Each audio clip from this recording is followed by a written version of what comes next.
So I want to go over a couple of movies that are coming out.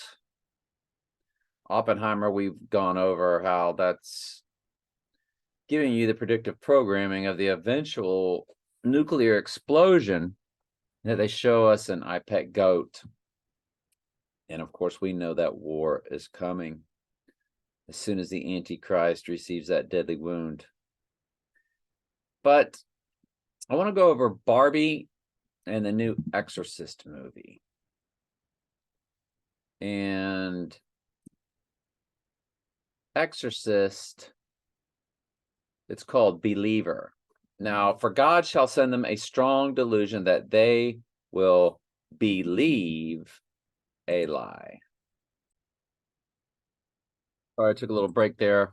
Not sure where I finished off on, but we were talking about believe, and that they will believe the lie. That is the strong delusion that he came back from the dead. For God shall send them a strong delusion that they will believe a lie. That speaks to go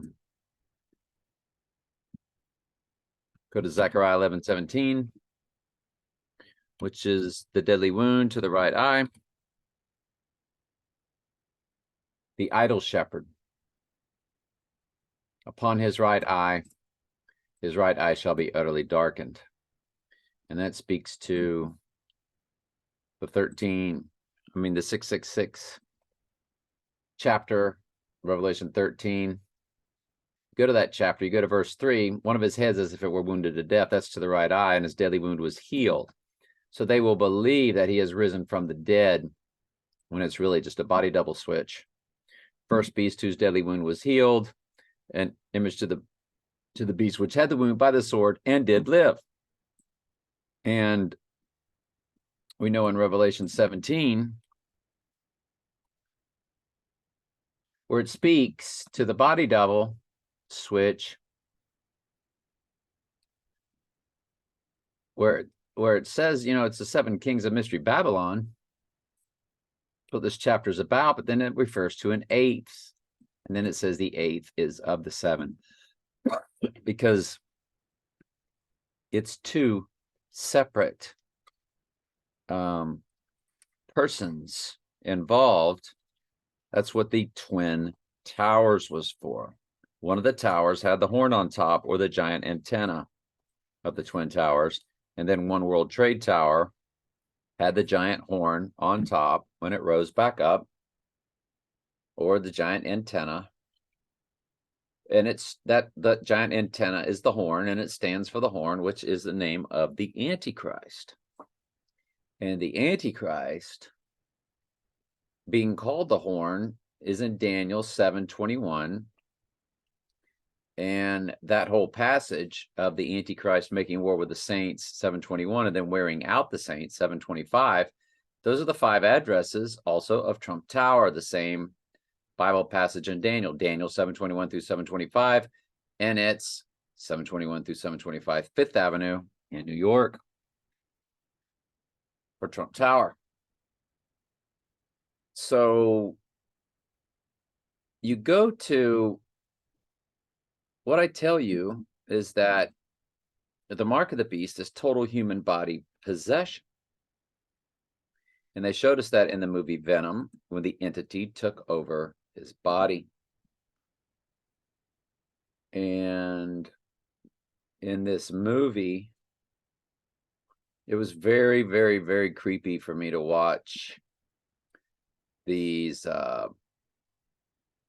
this preview, because I know what I'm looking at. This body possession. This will be the mark of the beast. This will be what all sheep who are alive on the earth are going to have to be dealing with. They're going to be dealing with every single human on the earth being that. And they're going to have an enormous amount of strength and power as they kill sheep very rapidly. Taking off sheep's heads. Hence the movie Edward Scissorhands. When the lady looked at Edward Scissorhands in the backyard, in that scene, which I showed a long time ago, And she goes, "You're a demon." And I was like, there you go.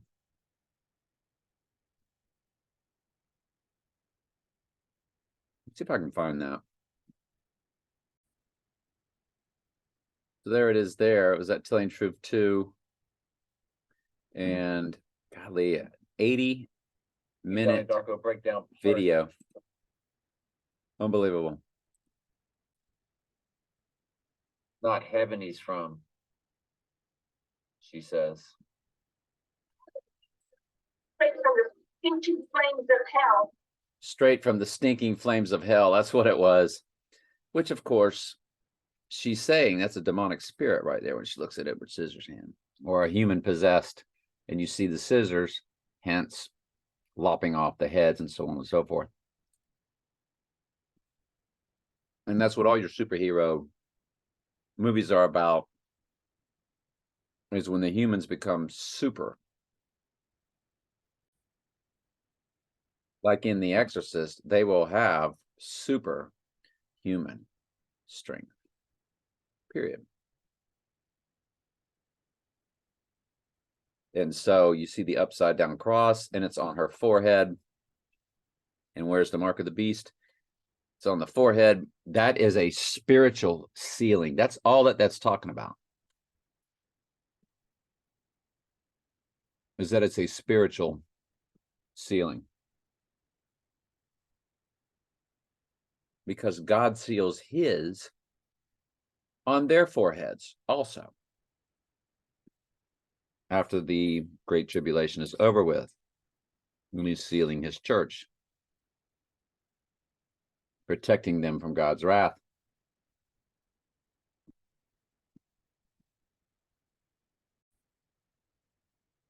Then we're going to move on to Barbie.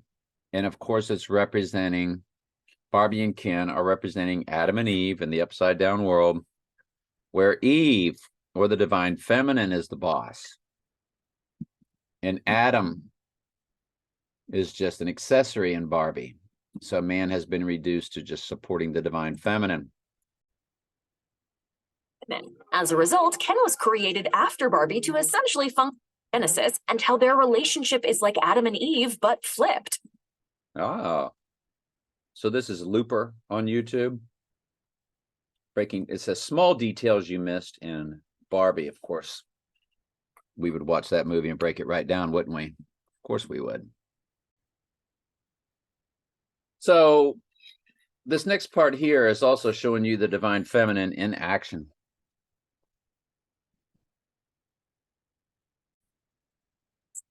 Dolls and act as mothers. Well, so you're looking at the beginning of 2001: A Space Odyssey, and they're just giving you a replica. Now the monolith, which remember all these monoliths popped up a few years ago after they did their ritual, or as they were doing their ritual of locking down the earth, flexing on Mystery Babylon, flexing on the earth, showing you that they can lock you down and put everybody in jail as their own homes. What do they call that?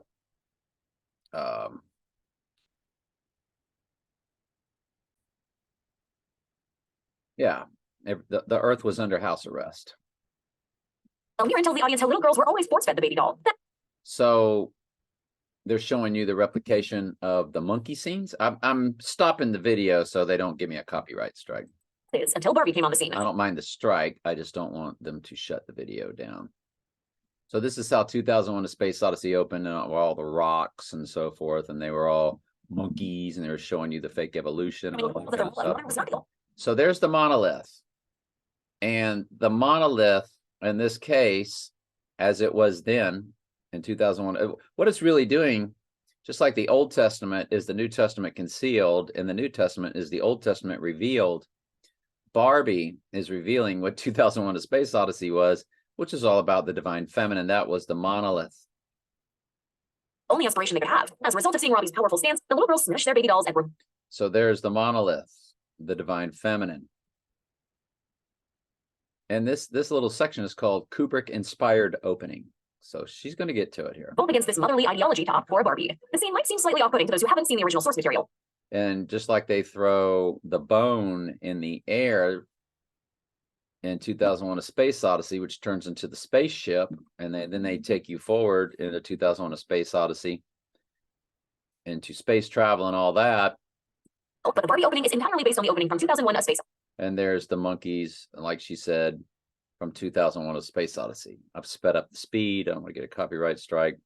Plus, I don't want to waste time. Odyssey. However, instead of an alien monolith appearing before a crowd Instead of an alien monolith appearing, of a pavement, Robbie's beautiful 1950s Robbie appears.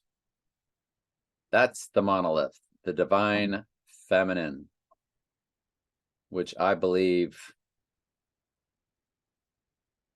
Oh, it's hard to say. Anyway, swimsuit-clad presence dominates the scene. The young women are inspired by Robbie's Barbie. what do you think, folks? It's a crazy world we live in, isn't it? And instead of breaking skulls like the cavemen do, the So again, comparing it to 2001: A Space Odyssey. little girls smash their baby dolls in the same intense animalistic manner. A baby doll is thrown into So the baby doll is thrown into the air the air before transitioning into the Barbie logo. and then transforms into Homage to Stanley Kubrick's famous mashup paying homage to Stanley Kubrick, in 2001: A Space Odyssey that turns a flying bone turns the flying bone into the spaceship. It is absurd in these circumstances, but manages to cover a lot of 2001, it morphed into that. contextualize Barbie for the So pretty fascinating. Just wanted to break down those two movies for you. All right, love you all very much. Ask questions anytime. That's what I'm